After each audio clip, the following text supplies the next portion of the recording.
ओम नमो भगवते वासुदेवाय।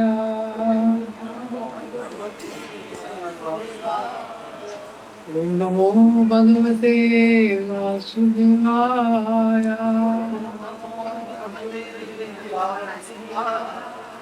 ओम नमो भगवते वासुदेवाय। नारायणं नमस्कृत्यं नरं चैव नरोत्तमं देवीं सरस्वतीं व्यासं ततो जयमुदीरये। नष्टप्रायेषु अभद्रेषु नित्यं भागवत सेवया भगवती उत्तमा श्लोके भक्ते भवति नैष्ठिकी। कृष्णाय वासुदेवाय देवकी नंदनाय च नन्दगोपकुमाराय गोविन्दाय नमो नमः। ॐ ज्ञानतिमिरन्दस्य ज्ञानाञ्जनशलाकया चक्षुरुन्मीलितं येन तस्मै श्रीगुरुवे नमः। श्रीचैतन्यमनोभीष्टं स्थापितं येन भूतले स्वयं रूपा कदा भाति स्वामिनाथि।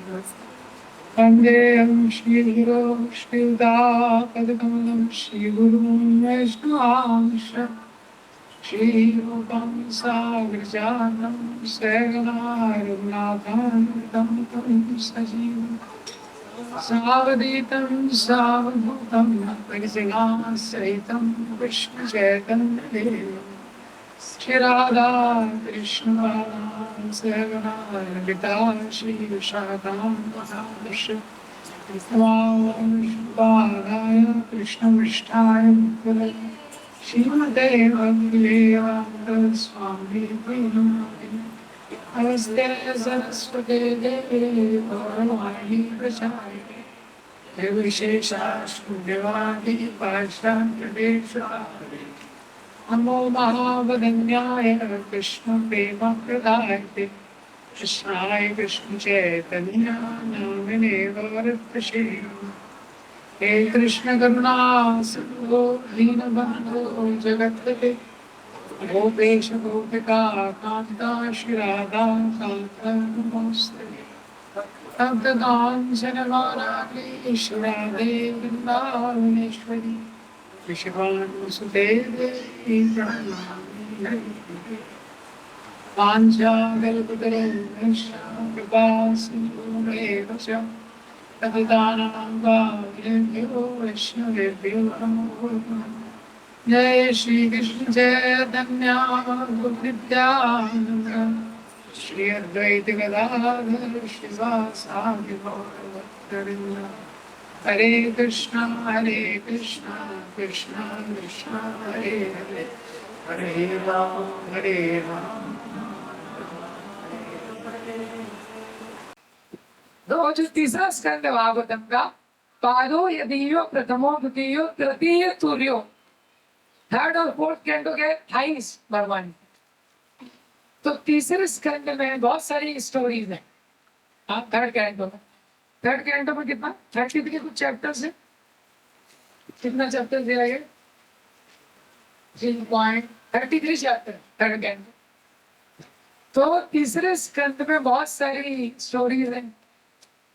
तो तीसरे स्कंद में विदुर मैत्रेय का संवाद।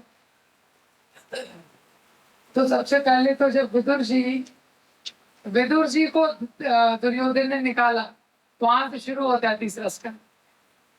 तो परीक्षित महाराज प्रश्न करते हैं, बताइए विदुर जी और मैत्रेय के बीच में क्या डिस्कशन हुआ। नहीं अल्पार्धोदयस्तस्या विदुरस्य मनात्मन। कभी दो महान व्यक्ति कुछ चर्चा कर रहे हैं तो चर्चा का विषय हमेशा विशेष होगा। The caliber of conversation between two great souls is always something special. तो जो क्वेश्चन आंसर होता है तो महान लोग हैं तो निश्चित रूप से कुछ महान चीजें। तो विदुर और मैत्रेय दोनों महान लोग हैं, उन दोनों के बीच में क्या चर्चा हुई, प्रश्न किया है। तो बताते हैं कैसे विदुर जी को दुर्योधन ने निकाल दिया। तो जब विदुर जी को दुर्योधन ने निकाल दिया, विदुर जी को लगा ये तो भगवान की कृपा हो गई है मेरे ऊपर। तो विदुर जी तीर्थ यात्रा पे निकल, वहीं पे अपना धनुष बाण रखा, तुरंत रखा, सब कुछ रखा, सारे राजकीय वस्त्रों का त्याग किया, तीर्थ पे निकल गए। और तीर्थ यात्रा करते करते इस प्रकार से उनकी मुलाकात हुई उद्धव जी से। तो उद्धव जी से साथ विदुर और उद्धव का जो चर्चा हुआ है, जैसे ही उद्धव जी से भगवान के बारे में पूछते हैं, उद्धव जी भगवान के स्मरण में चले जाते हैं। और भगवान की जो वृंदावन में लीलाएं हुई हैं, भगवान की जो द्वारका में लीलाएं हुई हैं, सारी लीलाएं बताने लगते हैं। शुरू के 3 चैप्टर में हुई। उसके बाद उद्धव जी से विदुर जी प्रश्न करते हैं। तो उद्धव जी बोलते हैं पास में ही मैत्रेय मुनि है, उनसे पूछ लीजिए। तो विदुर मैत्रेय संवाद। तो विदुर जी ने मैत्रेय जी से बहुत सारे प्रश्न किए हैं। कैसे ये सृष्टि हुई। तो एक तीसरे स्कंद में सृष्टि का और डिटेल, कि सृष्टि कैसे हुई, भगवान ने प्राइमरी क्रिएशन कर दिया, कि सेकेंडरी क्रिएशन कैसे हुआ, इतनी सारी जो 84 लाख योनियां हैं, पशु पक्षी आदि, इन सबकी सृष्टि कैसे हुई, इसका वर्णन दिया गया इसका। तो विदुर जी ने जो प्रश्न किया उसका उत्तर दिया है, वो तीसरे स्कंद में आता है।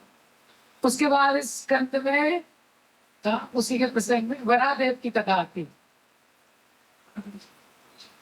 तो कैसे भगवान ने सबसे पहले प्राइमरी क्रिएशन किया वो, और प्राइमरी क्रिएशन के बाद क्या हुआ, भगवान ने ब्रह्मा जी को बोला कि आप सृष्टि करो। तो ब्रह्मा जी के लिए जो सृष्टि करने का प्रोजेक्ट था ये आसान नहीं था। तो जब भगवान ब्रह्मा जी को सृष्टि करने बोला, तो सबसे पहले उनके मन से 4 कुमार उत्पन्न हुए।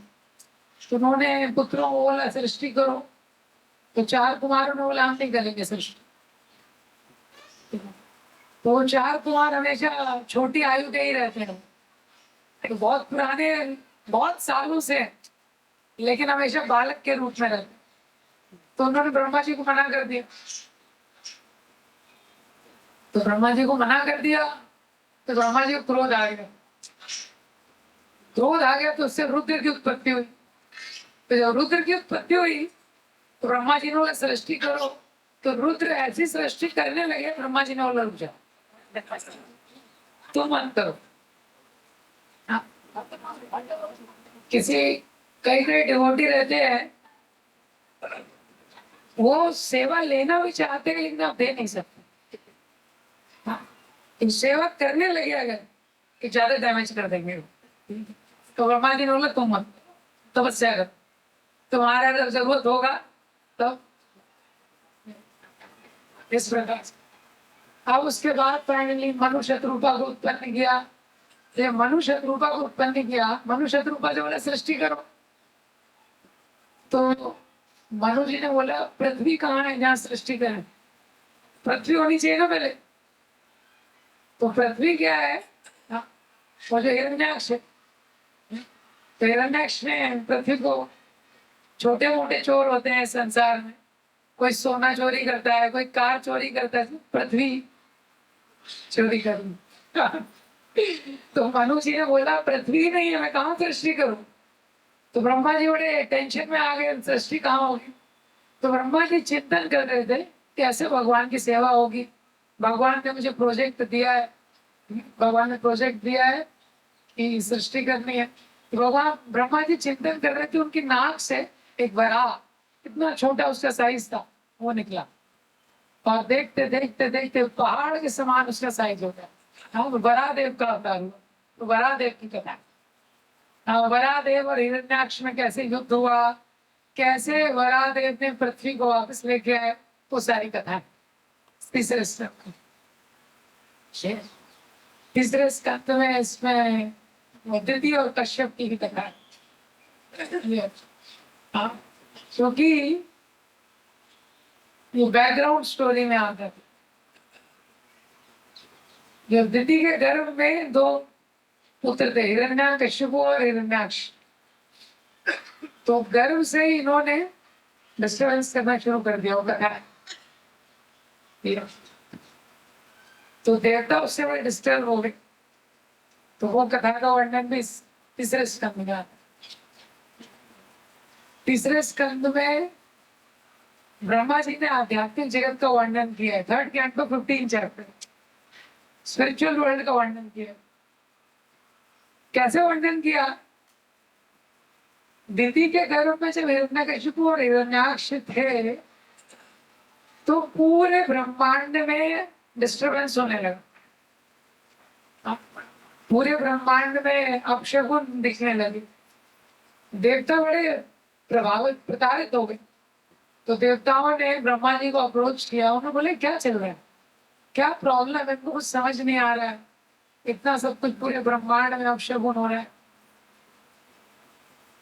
तो ब्रह्मा जी ने एक अध्याय में स्पिरिचुअल वर्ल्ड का वर्णन। ब्रह्मा जी ने सोचा देवता लोग भी ज्यादा लेक्चर सुनने में इंटरेस्टेड नहीं रहते, तो ब्रह्मा जी को तभी अप्रोच करते हैं जब प्रॉब्लम आती है। प्रॉब्लम आ गई तो ब्रह्मा जी ने बोला क्यों हो रहा है प्रॉब्लम। तो ब्रह्मा जी ने पूरे एक अध्याय में आध्यात्मिक जगत का वर्णन किया। उस वर्णन के बाद उन्होंने जय विजय की स्टोरी बताई कि कैसे जय विजय जो भगवान के पार्षद थे उनको श्राप मिला तो वो नीचे आ गए। हाँ, और ये जो प्रॉब्लम हो रही है इसमें मैं कुछ भी नहीं कर सकता। ये ब्रह्मा जी ने एंड में बताया। तुम पहले बता देते तो देवता लोग लेक्चर ही नहीं सुनते। तो ब्रह्मा जी ने बोला है देखो आप भगवान का जो आध्यात्मिक जगत है उसमें आप मेडिटेट करो तो भगवान नहीं कुछ कर सकते। तीसरे स्कंद में स्टोरी। और यही तीसरे स्कंद में मनु की जो पुत्री होती है देवहूति, उसके बाद जो मनु की वंशावली है, मनु के दो पुत्र थे प्रियव्रत और उत्तानपाद। 3 पुत्रियां थी, अदिति, प्रसूति, देवहूति। तो कर्दम मुनि और देवहूति की प्रसंग का वर्णन है इस स्कंद में है। ठीक है, ये सबका डिटेल आपको इस शीट में दिया है, मैंने शॉर्ट में बताया आपको। तो ये सब तीसरे स्कंद में वर्णन किया गया। तो कर्दम मुनि और देवहूति का जो प्रसंग है उसको हम लोग थोड़ा सा चर्चा करें। तो ये आपके थर्ड कैंटो में, ये देखिए आपके शीट में कर्दम मुनि और देवहूति का सेक्शन है। यहाँ से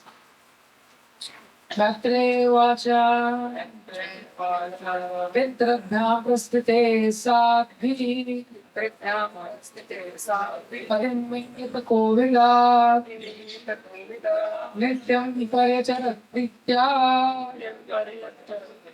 भवानीव भवं प्रभुम्। तो मनु महाराज की एक पुत्री थी, उसका नाम था देवहूति। तो मनु क्या है, पूरी पृथ्वी के राजा थे। तो उनकी बहुत ही सुंदर पुत्री, शरीर से भी सुंदर, कांति में सुंदर, गुणों में सुंदर पुत्री थी, उसका नाम था देवी। कर्दम मुनि भगवान के बहुत बड़े भक्त हुए हैं, बहुत ही महान भक्त हुए हैं। भुवनेश्वर में आप जाएंगे तो बिंदु सरोवर, तो बिंदु सरोवर भगवान के आंसुओं से बना है। कर्दम मुनि की तपस्या को देख के भगवान रोने लगे, ऐसे करता। तो कर्दम मुनि भगवान की तपस्या में लगे हुए थे। कर्दम मुनि को ब्रह्मा जी ने आदेश दिया था आपको सृष्टि करनी। कर्दम मुनि का मैरिज लाइफ में कोई इंटरेस्ट नहीं, लेकिन कर्दम मुनि को ब्रह्मा जी ने आदेश दिया था कि आपको सृष्टि करनी। तो सृष्टि करनी है तो कर्दम मुनि तपस्या में लगे। तपस्या में लग गए तो भगवान आए, भगवान ने दर्शन दिया।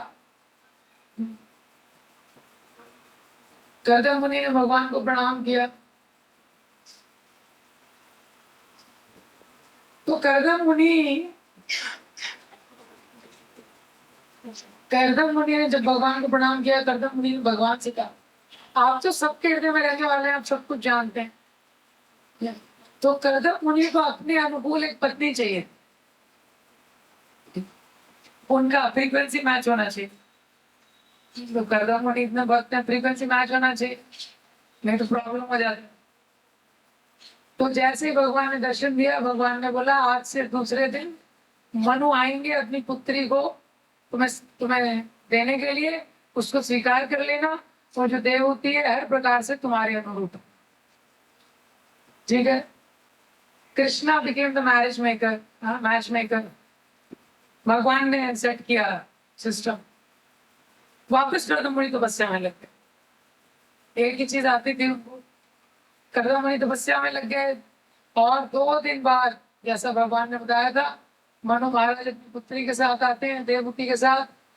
और करदम मनु महाराज इतने बड़े महल में रहते हैं, इतने इतने ऐश्वर्य में रहते हैं जिसका कोई सीमा नहीं। और देवहूति भी ऐसे ही ऐश्वर्य में पली बड़ी है। और मनु महाराज आए क्योंकि देवहूति ने करदम मुनि की तपस्या के बारे में, भक्ति के बारे में बहुत कुछ सुना था। तो देवहूति के मन में करदम मुनि के लिए बहुत सम्मान। तो मनु महाराज आते हैं अपनी पत्नी के साथ, देवहूति को करदम मुनि को सौंप दिए, वही मैरिज हो जाता है। करदम मुनि तो जंगल में थे, झोपड़ी में रहते थे, कुछ भी नहीं था। मनु महाराज ने पुत्री को सौंप दिया, बस चले गए। अब मैरिज हुआ, करदम मुनि वापस तपस्या में चले गए। जैसे ही मनु महाराज ने अपनी पुत्री को अर्पण किया करदम मुनि को, वापस करदम मुनि तपस्या में चले गए। और वापस तपस्या में चले गए करदम मुनि, और देवहूति उनकी सेवा कर रहे हैं। तो बहुत ही विशेष प्रसंग है ये, करदम मुनि और देवहूति। ये जो प्रसंग है इसको 3 लेवल पे देखना चाहिए। एटलीस्ट हस्बैंड और वाइफ के रिलेशन को इसमें एक्सप्लेन किया गया। दूसरा, डिसाइपल और स्पिरिचुअल मास्टर, शिष्य और गुरु के संबंध में भी सारे जो कॉन्सेप्ट है वो लागू होते हैं शिष्य और गुरु के। तो बता रहे हैं कि देवहूति कैसे सेवा करती है। पितृभ्या प्रस्थिते साध्वी पतिं विंगित गोविदा। तो जैसे ही विवाह हुआ करदम मुनि चले गए समाधि में, तो तपस्या कर रहे हैं अपनी। और वहां पे देवहूति है, देवहूति के बारे में बोला गया साध्वी, बहुत ही रेयर एडजेक्टिव है किसी स्त्री के लिए, साध्वी। तो वो भी एक साध्वी थी देवहूति। तो हर प्रकार से सदाचार का पालन करने वाली वो मनु महाराज की पुत्री थी। मनु महाराज ने ऐसे संस्कार देवहूति को दिए थे, शुरू से भगवान के गुणों का वर्णन, भक्ति का वर्णन, भगवान के भक्तों का वर्णन, ये इस प्रकार से उसका अपब्रिंगिंग हुआ था। तो मनु महाराज के महल में रहती थी, इतने ऐश्वर्य में रहती थी, लेकिन संस्कार जो थे बहुत पवित्र थे। पतिं इंगित गोविदा। तो जब पति समाधि में चले गए तो करदम मुनि कुछ बोलते नहीं थे, पानी चाहिए, खाना चाहिए। करदम मुनि की स्थिति को देख के देवहूति जो है इंगित गोविदा, she would understand without speaking. Kardam Muni कुछ बोलते हैं, समाधि में रहते थे, वो समझ जाती थी अभी शायद पानी की आवश्यकता है, अभी शायद इसकी आवश्यकता है। ऐसे वो सेवा में लगी रहती। इशारा वगैरह, इशारा ही काफी, इशारा भी नहीं करते थे वो, वैसे ही समझ जाते। इस प्रकार से देवहूति ने करदम मुनि का सेवा किया। नित्यं पर्यच्चरत् प्रीत्या, नित्य रूप से सेवा में लगी रहती थी, हमेशा सेवा में लगी रहती थी। अब पति तो समाधि में चले गए, हमेशा सेवा में लगी रहती। देवहूति के जीवन में करदम मुनि की सेवा के अलावा और कुछ था ही नहीं। शिष्य के जीवन में गुरु की सेवा के अलावा और कोई चीज नहीं। भक्त के जीवन में भगवान की सेवा के अलावा और कोई चीज नहीं। नित्य मतलब 24 आवर्स, हाँ, प्रीत्या, प्रेम के साथ वो करदम मुनि की सेवा में लगी रहती, हमेशा करदम मुनि की सेवा में लगी रहती। ना तो कुछ बोल रहे हैं, ना कुछ डिस्कशन चल रहा है, हाँ, सेवा से संतुष्ट है नहीं है कुछ पता नहीं चल रहा है, सेवा में लगी रहती थी। कैसे? भवानी भवम प्रभु, जैसे पार्वती जी शिव जी के साथ रहती हैं, ये उदाहरण दिया है कि पार्वती जी ने शिव जी का सेवा किया है, ऐसे देवती है तो कर्दम मुनि का सेवा की। तो शिव जी का उदाहरण क्यों दिया गया है? क्योंकि शिव जी ने भी कोई घर नहीं बनाया। हाँ, पार्वती जी तो हिमालय की पुत्री थी। हिमालय के पास कितना, हिमालय के सोने की खान वगैरह माइंस, हिमालय राजा थे, बड़े संपन्न थे। और शिव जी के साथ शादी हो गया, शिव जी के पास कुछ भी नहीं। तो घर भी नहीं है, घर क्या, सोने के लिए एक बेड भी नहीं शिव जी के पास। हाँ, बड़ा प्रेशर करके एक बार पार्वती जी ने कुछ, हाँ, भगवान बोला थोड़ा घर बना लो, तो घर बनाया। तो गृह प्रवेश में तो गृह प्रवेश कराना पड़ेगा। तो शिव जी ने बोला गृह प्रवेश किससे कराएंगे? सोचा अच्छा रावण एक मेरा है शिष्य है, सारे वेदों को जानता है, ब्राह्मण, उसे गृह प्रवेश करा लिया। उसने एंड में बोला दक्षिणा नहीं दोगे? हाँ, तो हाँ अच्छा दक्षिणा भी देना, शिव जी वाली घर ले लो। हाँ, गृह प्रवेश में उसके बाद पार्वती जी ने डिमांड ही नहीं किया, समझा कि डिमांड करने के ज्यादा मतलब नहीं है। इसीलिए शिव जी के साथ तुलना किया है। लक्ष्मी जैसे नारायण की सेवा करती है वैसे तुलना नहीं किया। हाँ, क्योंकि कर्दम मुनि के पास नारायण के जैसा ऐश्वर्य नहीं है, वो झोपड़ी में रहते, ये तो झोपड़ी में रहते हैं। इस प्रकार से निरंतर जो देवहूति थी वो सेवा में लगी रहती। हाँ, विश्रम्भेणात्मशौचेन गौरवेण दमेन च शुश्रूषया सौहृदेन वाचा मधुरया च भो। विश्रम्भेण आत्मशौचे, विश्रम्भेण विश्रम्भेण मतलब देवती का इस प्रकार का भाव था, ये मेरे अपने। हाँ, पति पत्नी के संबंध के बीच में आत्मीयता का भाव महत्वपूर्ण। हाँ, देवती को समझ में आ गया मेरे पिताजी ने मुझे इनको सौंप दिया है, अब ये मेरे अपने हैं, मुझे इनकी सेवा करनी है।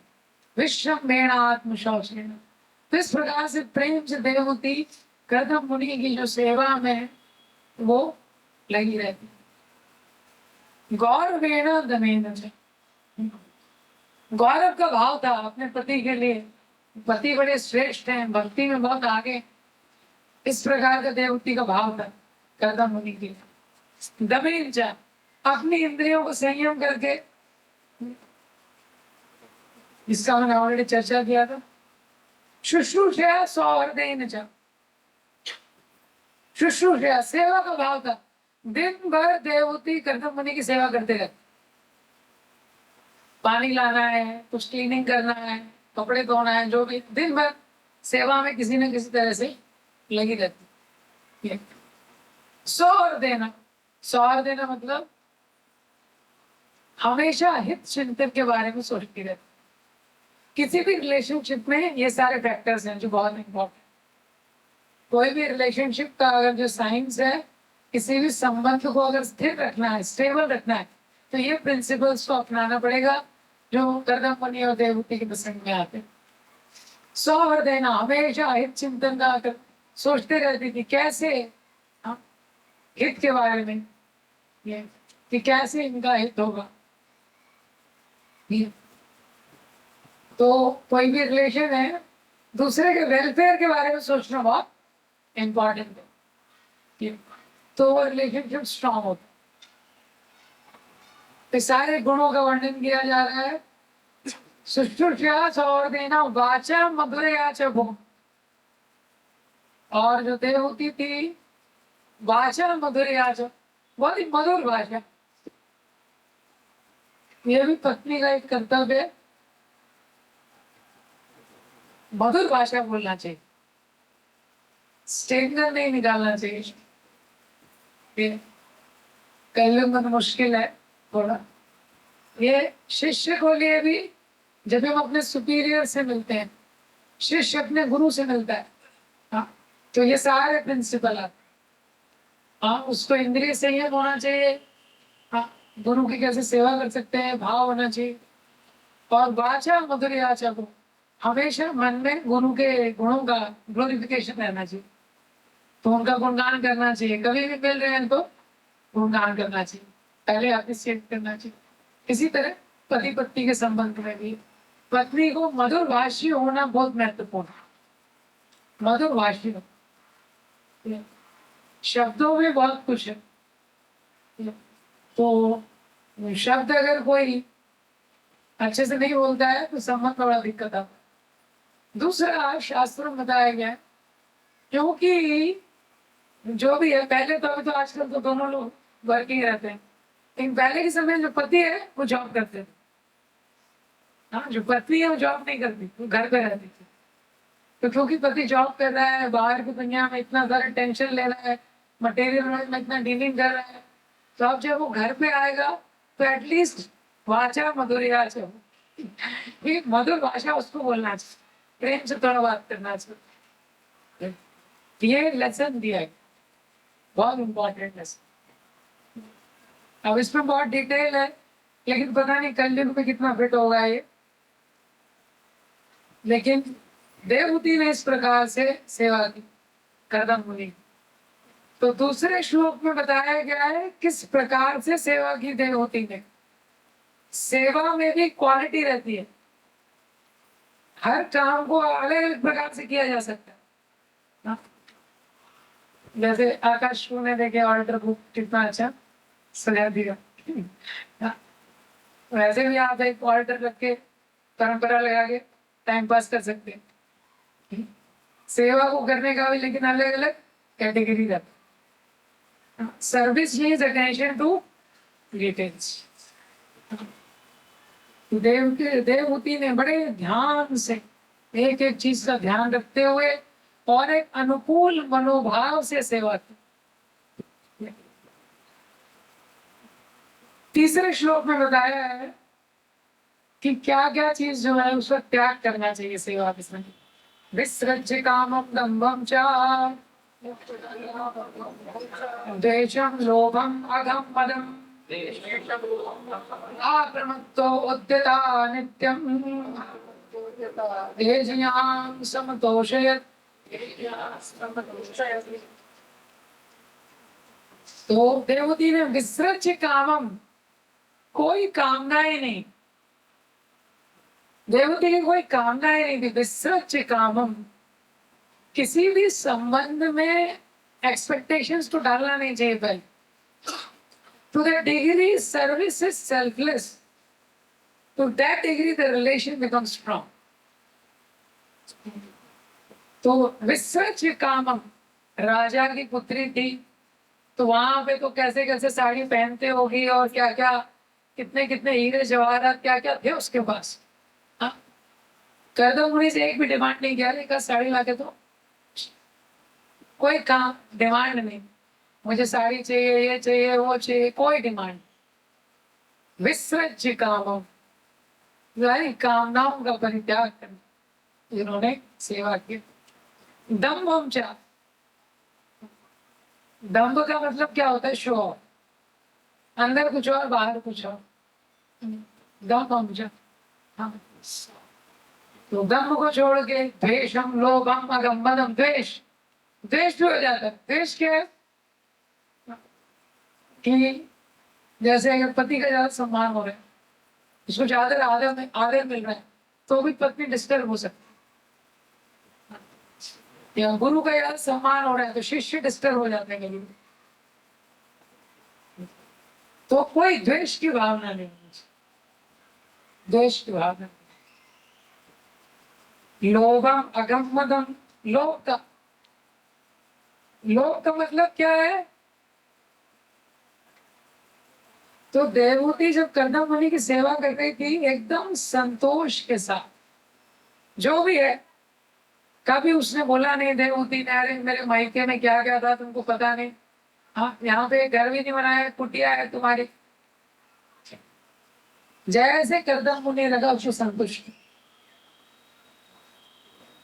कोई डिमांड नहीं किया देवहूति ने, कोई भी डिमांड नहीं, कोई लोभ नहीं। लोभ का मतलब होता है वर्तमान स्थिति में संतुष्ट ना रहना, और कुछ और थोड़ा चाहिए, ये लोभ का स्वभाव। तो लोभ का त्याग कर दिया उसने। अगम मदम, कोई मद नहीं, अहंकार नहीं। देवती ने कभी ये नहीं बोला मैं कहां से आई तुमको पता है। हाँ, ये स्वभाव है। पत्नी को कभी अपने मायके का कंपैरिजन नहीं बताना चाहिए। सिद्धांत है, अरे मेरे पिताजी के घर में ये है, ये नहीं बताना चाहिए। देवती मनु की पुत्री थी, सोच सकते हैं एक मनु का ड्यूरेशन काल कितना रहता है? 71 देवी युग। सोचिए कितना बड़ा राज्य रहता।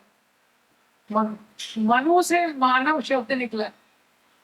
देवती ने एक बार भी कर्दम मुनि को बोला नहीं अपने माई के में क्या क्या लेके आई थी, कोई अहंकार नहीं।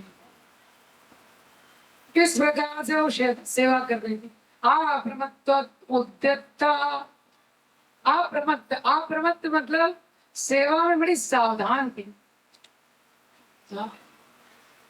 जब भी किसी वरिष्ठ व्यक्ति की सेवा कर रहे हैं, सावधान होकर सेवा करनी चाहिए। One should not be casual, one should not be careless. सेवा बड़ी सावधान होकर करनी चाहिए। गुरु पूजा में गाते हैं बंदो मोई सावधान मत। वो सावधान होकर श्रेष्ठ व्यक्ति की सेवा करनी चाहिए। तो देवती अप्रमत्त, कैजुअल नहीं थी। उद्यता, हमेशा रेडी, ऑलवेज रेडी।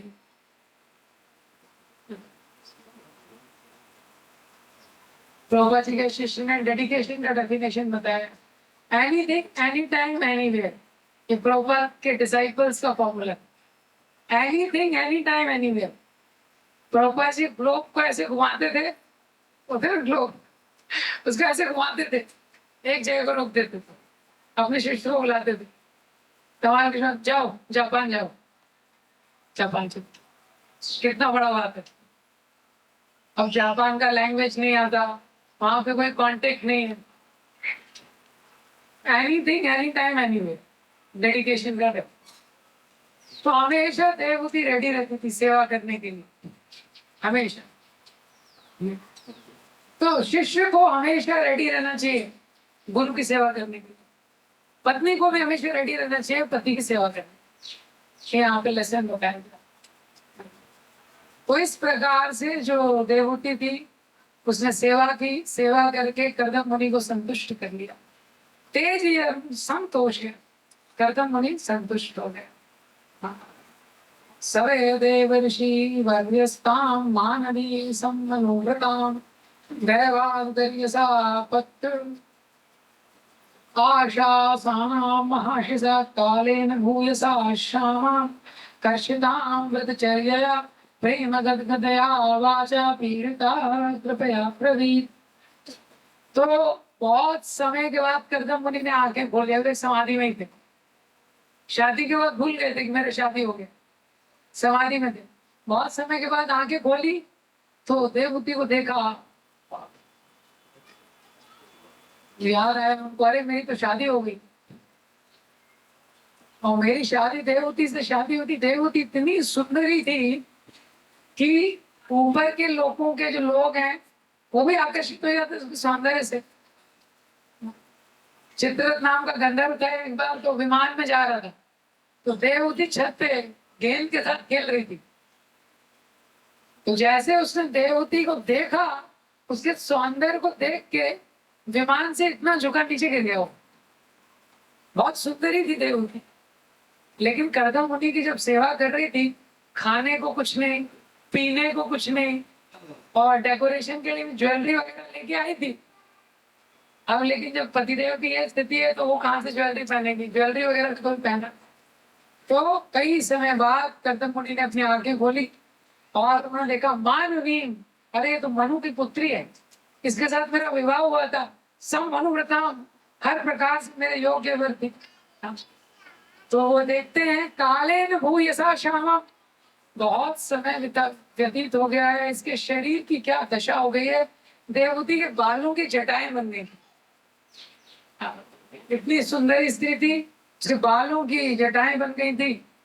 तो प्रेम पूर्वक कर्दम मुनि ने देखा, इतने भाव से देवती ने मेरी सेवा की है, तो कर्दम मुनि बोलते हैं, कर्दम उवाचा तुष्टो हम मध्य तगमान मानदाय तुष्टुषया परमया परया च भक्त्या यो देहि नाम्यं अतीव सुहृत्सुतेहो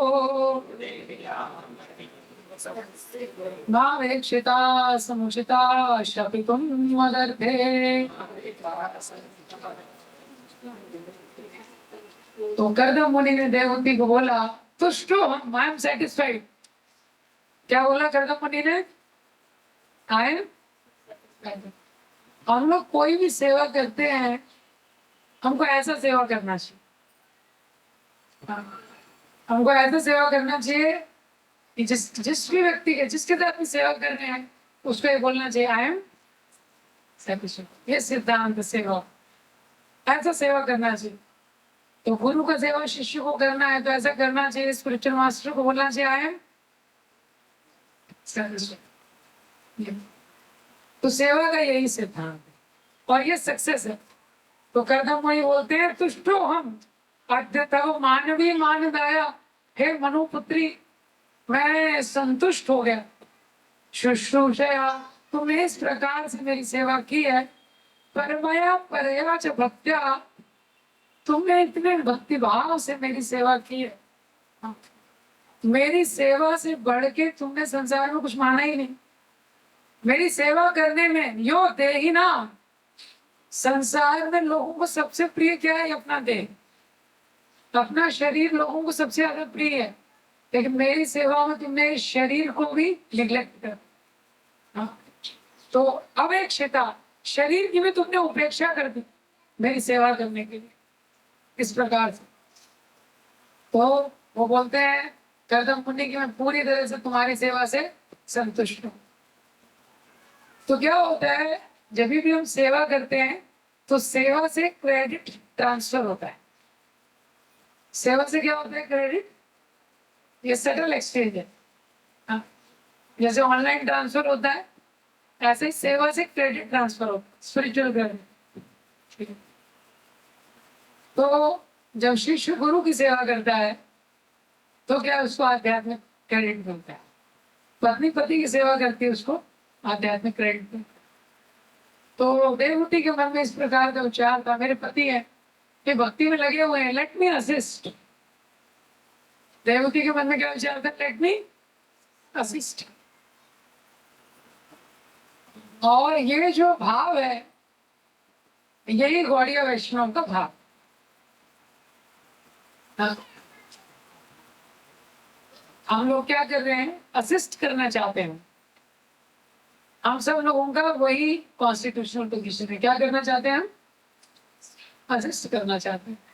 जो भगवान की सेवा है उसमें हम असिस्ट करना चाहते हैं। जो भी भगवान की सेवा है, जो भगवान के शुद्ध भक्त लगे हुए हैं, प्रभुपाद जी का आंदोलन है, प्रभुपाद जी हैं, प्रभुपाद जी के वरिष्ठ शिष्य हैं, हम उसमें क्या करना चाहते हैं? असिस्ट करना चाहते हैं। एक बार मायापुर में, तो मायापुर में कुकिंग होता है, जब यात्रा का कार्तिक में यात्रा, तो बेलगाम के माता जी आते हैं, कुकिंग करते हैं। तो महाराज हमेशा वो राधानाथ महाराज मतलब कुकिंग एरिया में जाते हैं देखने के लिए। तो जा रहे थे वहां पे माता जी कुकिंग कर रहे थे। तो महाराज ने बोला, oh what are you cooking, क्या कुकिंग कर रहे हैं आप? तो माता जी ने बोला, no Maharaj I am just assisting. मतलब एक और माता जी कुकिंग कर रहे थे, तुमको असिस्ट कर रहे थे। माता जी ने बोला, महाराज आई एम जस्ट असिस्टिंग। तो महाराज ने बोला, is it not the safest position? Is it not the safest position? तो जो महान लोग हैं उनको असिस्ट करना बहुत सेफ है। इसीलिए शास्त्रों में बोला गया है, महाजनो ये न गता सबंध, उनको असिस्ट करने से सब कुछ हो जाता है। देवहूति ने कर्दम मुनि की सेवा की। कर्दम मुनि इतने महान भक्त थे, तो कर्दम मुनि की सेवा करने से, देवहूति की सेवा से कर्दम मुनि प्रसन्न हो, और फिर उसके बाद देवहूति को सारा क्रेडिट ट्रांसफर हो। 7वें श्लोक में बताया, ये मैं स्वधर्म निरतस्य तपा समाधि विद्यात्म योग विजिता भगवत प्रसादा तानेव ते मनुषे वनयावरुद्धा दष्टिं प्रपश्य पितरम् अभयान शोकाम्। तो गर्दन मुनि बोलते हैं, इतने सालों से जो मैं तपस्या कर रहा हूँ, ये मैं स्वधर्म निरत से अपने स्वधर्म में मैं लगा हुआ हूँ। इतनी जो मैंने तपस्या की है, समाधि की है, विद्या से, आध्यात्मिक योग से जो जो मैंने प्राप्त किया है भगवत प्रसादा, उसकी तुम भी अधिकारी हो। तुरंत उसकी क्या है, तुम भी अधिकारी हो। तानेव ते मद अनुसेवन यावरुद्धा, जो जो मैंने भगवान की भक्ति की है, इतने सालों से जो तपस्या की है, उसकी तुम भी अधिकारी। मद अनुसेवन, क्योंकि तुमने मेरी सेवा की है। हाँ, दृष्टिम प्रपश्य, अब देवहूति को दिखाते हैं, तुम देखो, दिव्य भोगों को दिखाते। तो ये बताया गया इस प्रकार से। तो जो वाइफ है वो हस्बैंड की सेवा करती रहे। हस्बैंड अगर स्पिरिचुअल लाइफ में लगा हुआ है और वाइफ हस्बैंड की सेवा कर रही है, हस्बैंड का 50% क्रेडिट वाइफ को मिल जाए। तो माता जी लोगों को सपोर्ट करना चाहिए। हम लोग लखनऊ में थे, बता देता ज्यादा लखनऊ में बहुत बड़े डॉक्टर थे। लखनऊ में उनका हॉस्पिटल था। सैटरडे को हमारे वॉइस में आते थे। तो वॉइस में आते थे पूरा एकदम रेडी होके यूनिफॉर्म में। फिर वॉइस में आने के बाद धोती कुर्ता में चेंज करते थे, INT वॉइस। तो एक बार मैंने पूछा हमसे, रोजी आते हैं ऑलरेडी मॉर्निंग में, तो यहाँ पे चेंज करते। ऑफिस जब जाते थे शाम तक रहते थे, फिर शाम को जब जाते थे, जाते समय वापस धोती कुर्ता से वापस यूनिफॉर्म। तो हम लोगों को बुलाते थे, भगवत गीता कॉन्टेस्ट चल रहा था, भगवत गीता कॉन्टेस्ट में उनका हेल्प लगता था। तो उन्होंने बताया कि मैडम ने इतना टाइट कर दे रखा है सिचुएशन। हाँ, तो माता जी ने बोला, धोती कुर्ता पहनो हुआ क्या इज्जत रह जाएगी, क्या इज्जत सोसाइटी में। तो अलाउ नहीं किया उसको। तो यहाँ पे बताया गया है सिद्धांत। तो अगर हस्बैंड स्पिरिचुअल लाइफ में लगा हुआ है तो क्या उसको सपोर्ट करना चाहिए। वाइफ का काम है उसको सपोर्ट करना चाहिए। राधा गोविंद महाराज एक बार वेस्ट में ट्रैवल कर रहे थे कहीं पे, तो एक जो कपल उनको रिसीव करने के लिए आए, तो हस्बैंड ड्राइव कर रहा था, वाइफ बाजू में बैठी थी, महाराज पीछे बैठे। तो महाराज से वो कुछ कुछ बताने लगा, महाराज कुछ पूछने लगे, वो भी कुछ कुछ बीच में बताने लगे। उसके बाद घर के सिचुएशंस के बारे में थोड़ा थोड़ा बताने लगा महाराज, भक्ति में कैसे समस्या है, घर में थोड़ा समस्या तो रहती। पति ने बोला शट अप, एकदम महाराज बोले, जैसे ही उसने बोला शट अप, एकदम शट हो गया वो। महाराज बोलते अपने प्रवचन में एकदम चुप हो गया। हाई कोर्ट का ऑर्डर आ गया। तो यहाँ पे देवहूति ने कर्दम मुनि की सेवा की। कर्दम मुनि का 50% स्पिरिचुअल क्रेडिट उनको मिल गया।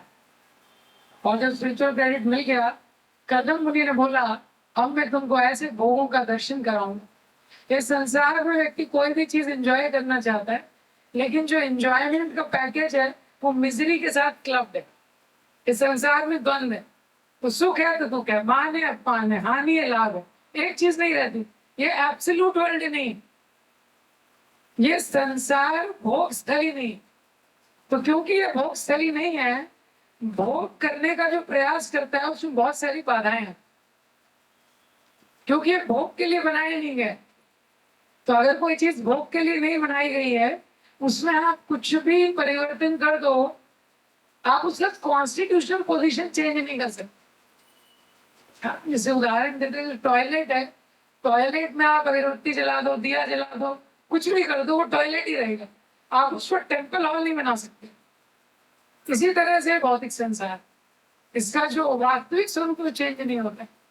तो संसार में कोई भी व्यक्ति भोग करना चाहता है तो उसके साथ दो चीज जुड़ी हुई है। एक तो क्या है, भय। भय किस चीज का? जिस चीज का भोग कर रहा है वो चीज चली ना जाए, क्योंकि आज है तो भोग कर रहा है, लेकिन उसको डर है चली ना जाए, चली जाएगी तो कैसे भोग करेगा।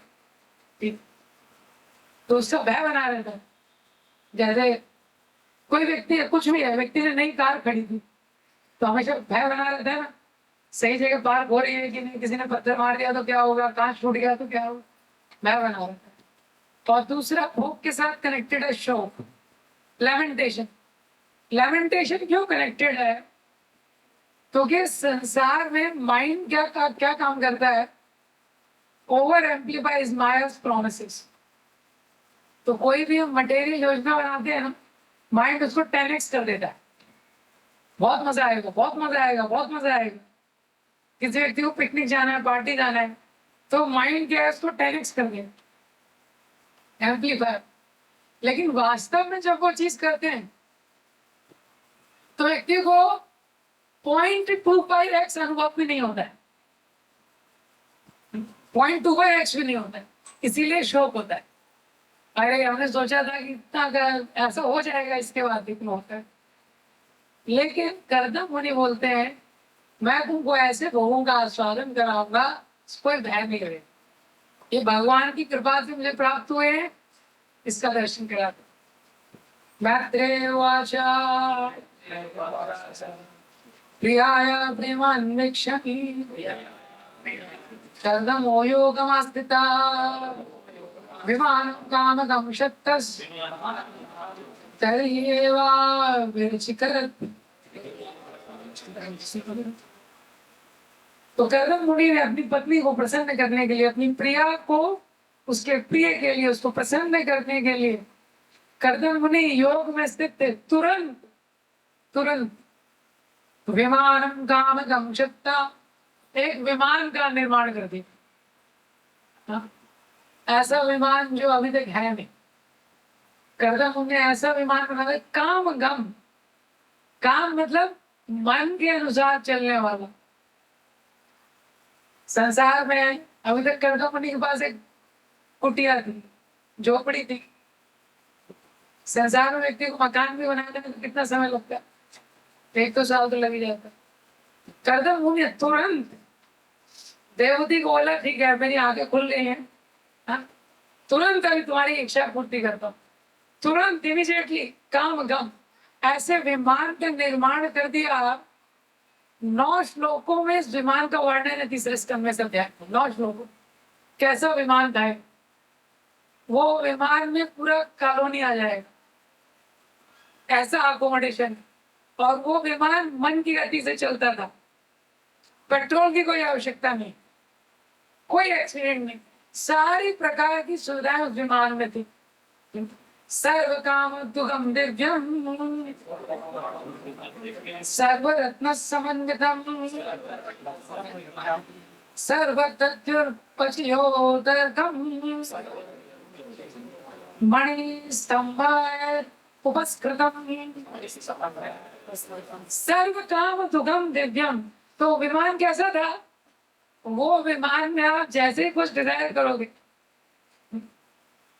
आपको बटर स्कॉच फ्लेवर का आइसक्रीम चाहिए, तुरंत ऐसा विमान था। इस संसार में धनी से धनी व्यक्ति है, उसके पास भी जाओगे एटलीस्ट उसको एक बेल बजाना पड़ेगा। करेक्ट? बेल बजाएगा तो भी सर्वेंट आएगा, अगर सो नहीं रहा है सर्वेंट तो सर्वेंट आएगा, उस सर्वेंट को बताएगा, फिर उस सर्वेंट लेके आएगा वो चीज लेके आएगा, लेकिन उसकी क्वालिटी कैसी होगी, बहुत अंतर। सर्व काम दुगम। जैसे ही मन में कोई इच्छा हुई, कुछ खाने का, कुछ पीने का, कहीं जाने का, तुरंत उपस्थित करता था, ऐसा दिव्य। और वो विमान ऐसे जैसे यहाँ पे विमान बनाए कुछ, हाँ उसमें कुछ मेटल के अलॉयज रहते हैं, एल्यूमिनियम है, ये सब बाकी अलॉयज हैं, उससे विमान बनाते हैं। लेकिन ये जो करदम मुनि ने जिस विमान की सृष्टि की थी दिव्यम, कोई भी मटेरियल पृथ्वी का नहीं था। आप ये नहीं बोल सकते ये राजस्थान से लाए या गुजरात से लाए, ये पृथ्वी का कोई सामान उसमें उपयोग ही नहीं किया गया।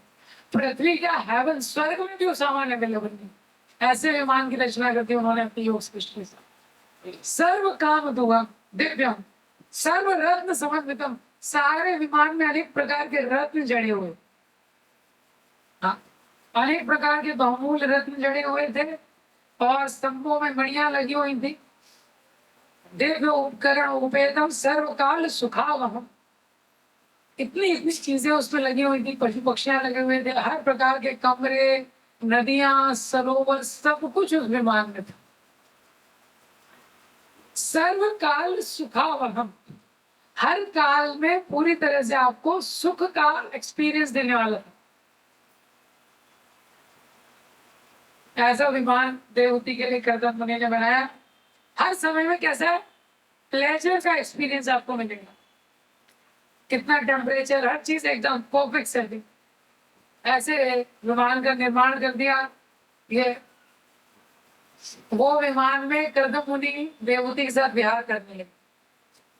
मैरिज हुआ था, वैसे ही कहीं घूमने नहीं गए थे, मैरिज के बाद तो तपस्या में चले गए थे वो करदम मुनि। अब जब आंख खुली उनकी तपस्या के बाद, तो उन्होंने देखा देवहूति की ऐसी स्थिति हो गई है कि विमान का निर्माण करें। तो विमान का निर्माण किया, देवहूति के बालों की जटाएं बन गई थी, सारा शरीर जीर्ण हो गया था, कुछ भोजन नहीं किया था, कुछ नहीं किया था। तो देवहूति को करदम मुनि बोलते हैं बिंदु सरोवर में प्रवेश करो। बिंदु सरोवर है, उसमें प्रवेश करती है, देवहूति वापस युवा हो जाती है, बहुत वर्णन दिया गया। उसके बाद देवहूति करदम मुनि विहार करते हैं। हाँ, तो विहार भी कहाँ कर रहे हैं, यहाँ नहीं, देवताओं का जो देवताओं के जो पिकनिक स्पॉट्स है, श्रीमद् भागवतम के 5वें स्कंद में वर्णन है कॉस्मोलॉजी का। कॉस्मोलॉजी में बताया है, जैसे हम लोगों को पिकनिक जाना होता है शिमला, नैनीताल, मसूरी, यहीं तक हम लोग सोच सकते हैं। देवताओं को पिकनिक जाना होता है तो वो कहाँ जाते हैं, तो वहां पे करदम मुनि देवहूति को लेके गए। तस्मिन् अनुरुक्त महिमा प्रियाया अनुरुक्तो, तभी भी करदम मुनि की महिमा वैसे की वैसे बनी रही। तो अपनी पत्नी के साथ थे और भी बहुत सारी दासियां थी, लेकिन जहां भी जाते थे लोग उनको दंडवत करते थे। वो जानते थे करदम मुनि पत्नी के साथ विहार कर रहे हैं, लेकिन अभी भी ये उसी दिव्य स्थिति में है।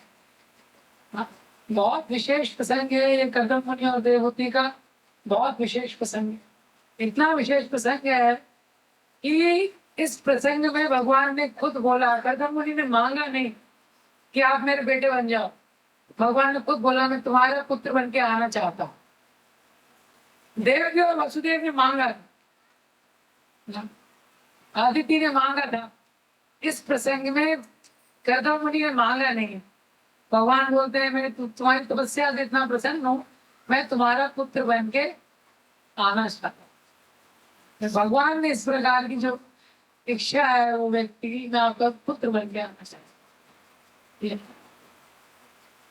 तो उसके बाद भगवान स्वयं कपिल देव, क्रिकेट वाला नहीं, कपिल देव की शिक्षाएं तीसरे स्कंद में दी गई। भगवान स्वयं देवहूति का पुत्र बन गया।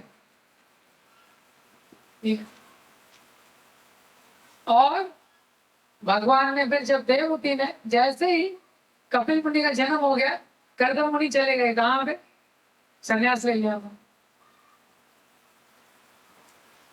तो घर में ही भगवान ने संन्यास लेने की क्या आवश्यकता। कोई व्यक्ति कुछ कार्य करता है भगवान को प्राप्त करने के लिए, तो भगवान को बेटे बन गया, फिर भी उन्होंने संन्यास लिया। लाइफ के 4 फेजेस होते हैं, हर फेजेस में एक एक इम्पॉर्टेंट चीज है जिसको करना चाहिए। हर चीज का एक टाइम होता है, उस समय पे वो चीज करनी चाहिए। टाइम का बहुत वैल्यू है। तो 4 फेजेस बताए गए, लर्न, अर्न, टर्न और रिटर्न। तो फॉर्मूला है उसका, learn, earn, turn and return. तो सबसे पहला लाइफ का फेज होता है जिसमें लर्निंग करनी हो। हाँ, जिसको बोलते हैं ब्रह्मचर्य। लर्निंग करनी होती है। विद्यार्थी स्कूल में जाता है, क्या करता है? लर्निंग करनी होती है। उसको अभी टेंशन नहीं लेना है पैसा कैसे आएगा, खर्चा कैसे, ये सब टेंशन नहीं लेना है। उसको क्या करना है? लर्न करना है। ये सीखने की उम्र है, सीखने की उम्र है। तो उसमें वो ब्रह्मचर्य का पालन करता है, इंद्रियों का संयम करता है। तो mind control, sense control, focus on learning, concentration. हाँ, तो ये जो उम्र है ये बहुत महत्वपूर्ण है, लर्निंग का जो फेज है। क्योंकि ये लर्निंग के फेज में अगर लर्निंग नहीं हुआ तो बाद में लर्निंग नहीं हो पाता है अच्छे से। लर्निंग के फेज में बहुत महत्वपूर्ण है कि व्यक्ति कैसे रहे, फोकस, कॉन्सेंट्रेशन और कंसिस्टेंसी, ये दो बहुत महत्वपूर्ण चीज है लर्निंग के फेज। आपको पता है द्रोणाचार्य की फेमस स्टोरी। द्रोणाचार्य कौरवों के लिए गुरु भीष्म पितामह ने नियुक्त किया। तो दुर्योधन के 100 भाई, 5 पांडव, सब लोग द्रोणाचार्य से ही शिक्षा लेते। लेकिन अर्जुन द्रोणाचार्य के फेवरेट हो गए। अर्जुन द्रोणाचार्य के फेवरेट शिष्य थे। हाँ, द्रोणाचार्य ने संकल्प लिया, अपने से श्रेष्ठ धनुर्धर तुमको बनाऊंगा, ये मेरा संकल्प है। महाभारत में श्लोक। द्रोणाचार्य ने संकल्प लिया, अपने से भी श्रेष्ठ धनुर्धर तुमको बनाऊंगा, तुम्हारे जैसा धनुर्धर पृथ्वी पर नहीं रहेगा। द्रोणाचार्य का संकल्प। ये टीचिंग का हाईएस्ट स्टैंडर्ड है। क्या teacher want to bring the student up to his level and even more than himself. तो उसके लिए द्रोणाचार्य बहुत सारी परीक्षा लिया करते थे। हर परीक्षा में अर्जुन हमेशा जीतते थे और अर्जुन को द्रोणाचार्य ने बहुत बहुत सारा विशेष चीज सिखाया। तो एक फेमस परीक्षा है वो किसका? आई ऑफ द वर्ल्ड। एक पेड़ में एक चिड़िया को टांगा गया और परीक्षा हुआ कि इसको शूट करना है। तो बुलाया गया कि आइए आप लोग एक एक कर। सबसे पहले दुर्योधन आया। दुर्योधन हमेशा he wanted to have the first opportunity। Duryodhan हमेशा पहले चीज को प्राप्त करने के लिए इच्छुक रहता था। तो दुर्योधन को धनुष बाण दिया गया। तो द्रोणाचार्य ने बोला ओके यू टेक आई। तो दुर्योधन ने लिया। तो द्रोणाचार्य ने बोला व्हाट डू यू सी, क्या तुमको दिख रहा है? तो दुर्योधन ने बोला है मुझे तो ये पेड़ दिख रहा है। और क्या दिख रहा है? I am able to see the tree, I am able to see the bird. मुझे पक्षी दिख रहा है। और क्या दिख रहा है? दुर्योधन बोलता है the corner of my eye I am also able to see you. Dronacharya बोले ठीक है तुम वापस आ जाओ, तुम थोड़ा साइड में आ जाओ। फिर बुलाया गया युधिष्ठिर महाराज को। युधिष्ठिर महाराज से पूछा कि टेक अ बो, धनुष लीजिए, टेक अ एरो, बाण लीजिए, टेक अ एम, लक्ष्य। युधिष्ठिर महाराज से प्रश्न किया आपको क्या दिख रहा है? युधिष्ठिर महाराज ने बोला मुझे चिड़िया दिख रही है। और क्या दिख रहा है? मुझे पत्ते दिख रहे हैं। और क्या दिख रहा है तुमको? हाँ, उसके पीछे मुझे आकाश दिख रहा है। फिर ठीक है आप साइड में आ गए। उसे भीम आया, पहले ही लोग हंसने लगे। तो भीम को वो लटेगा वो ये लो तो धनुष, टेका एरो, टेका एम, लक्ष्य। भीम से बोला क्या दिख रहा है? बोले मुझे इसमें जो फल लगे हैं वो दिख रहा है। ठीक है तुम साइड में आ जाओ। फिर अर्जुन आए। अर्जुन को बोला टेक अ बो, ये लो तुम धनुष, टेक आया ये लो तुम बाण, टेक आया लक्ष्य। अर्जुन से द्रोणाचार्य ने पूछा कि तुमको क्या दिख रहा है? तो अर्जुन ने बोला मुझे ये पक्षी दिख रहा है। फिर कुछ सेकंड्स के बाद द्रोणाचार्य ने अर्जुन से पूछा तुमको क्या दिख रहा है? अर्जुन ने बोला मुझे उसके आंख दिख रही। द्रोणाचार्य ने पूछा और क्या दिख रहा है? बोले और कुछ नहीं दिख रहा है। द्रोणाचार्य ने वापस चेक किया, तुमको पेड़ नहीं दिख रहा है, आकाश नहीं दिख रहा, कुछ नहीं होती, केवल उसकी आंखें। तो द्रोणाचार्य ने बोला कि शूट है, तो आपको स्टोरी पर तो कॉन्सेंट्रेशन, अर्जुन की स्पेशलिटी क्या थी? कॉन्सेंट्रेशन। कॉन्सेंट्रेशन का मतलब सिंपल शब्दों में one thing at a time, one thing at a time. whenever we do more than one thing, we do injustice with both. Yes, sir. एक समय में जो सत्युग के लोग एक समय में एक काम करते थे, त्रेता युग के लोग एक समय में एक काम करते थे, द्वापर युग के लोग एक समय में एक काम करते थे, टेक्नोलॉजी नहीं था। और हम कलयुग का टूटा फूटा सॉफ्टवेयर लेके हमने सोचा हम तो मल्टीटास्किंग कर लेंगे।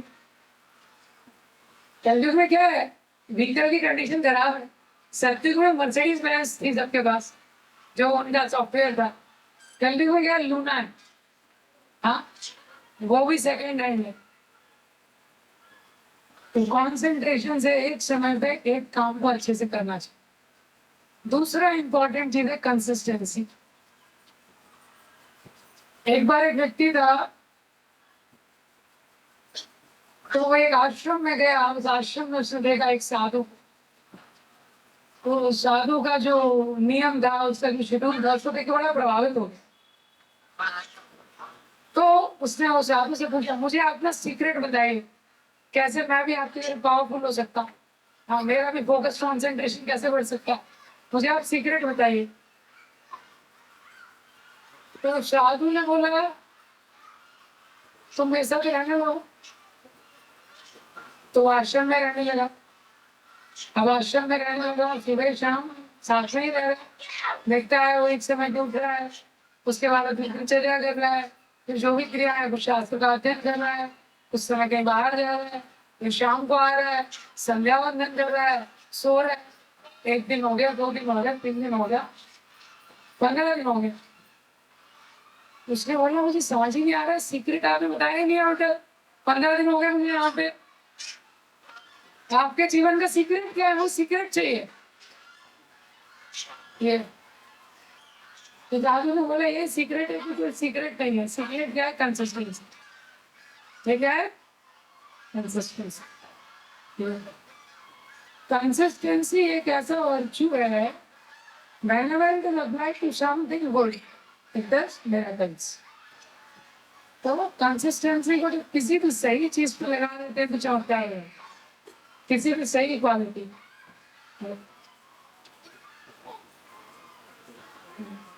तो ये लर्निंग डेवलपिंग, तो शुरू के 25 साल क्या करना चाहिए? लर्निंग करना चाहिए।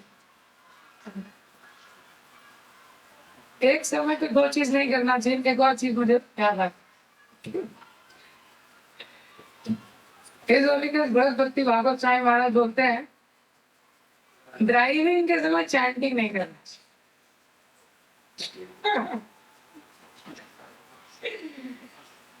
कई हमारे भक्त होते हैं ड्राइविंग के समय में चैंटिंग कर लेते। तो महाराज बोलते हैं, if you chant while you drive, both will have an accident. Car also, chanting also. ठीक है। फिर पहला फेज है लर्निंग, दूसरा फेज क्या है? अर्निंग। 25 से 50 का जो समय है अर्निंग। तो पहले लोग गुरुकुल में पढ़ते थे, 25 साल तक सारे सिद्धांतों को समझ लेते थे। जीवन के जो मूलभूत सिद्धांत हैं, जीवन भर जो उपयोग में आने वाले हैं, वो सीख लेते थे। उसके बाद वो संसार में एंट्री करते थे। संसार में एंट्री करने से पहले ये संसार चक्रव्यूह की तरह है। Before getting in you should know how to get out, नहीं तो अभिमन्यु की तरह हो जाएगा। तो क्या है, फिर वो एंट्री करते थे 25 से 50 साल के बीच में, अर्निंग करते थे। तो पैसा वगैरह कमाते थे, अर्न करते थे, मेहनत करते थे, गृहस्थ आश्रम का जिम्मेदारी लेते थे। गृहस्थ आश्रम के ऊपर बाकी सारे आश्रमों का भी जिम्मेदार। 25 से 50 अब 50 के बाद तीसरा फेज क्या है? लर्न अर्न और फिर टर्न। टर्न 50 के बाद आवश्यकता है जीवन को एक ब्रेक देने की, और अभी यू टर्न लेने की आवश्यकता है। U turn. तो 50 के बाद लोग अपना स्पिरिचुअल लाइफ बढ़ाते थे। मटेरियल लाइफ कितना है? 25 से 50। उसके बाद मटेरियल लाइफ हैंड ओवर कर देते थे। तो बच्चे हैंडल कर रहे हैं, कोई सक्सेसर हैंडल कर रहा है, वो अपना स्पिरिचुअल लाइफ बढ़ाते हैं। तो 50 से 75। और लास्ट स्टेज क्या है? रिटर्न, संन्यास का स्टेज। तो 75 के बाद तो चांस ही नहीं है आजकल।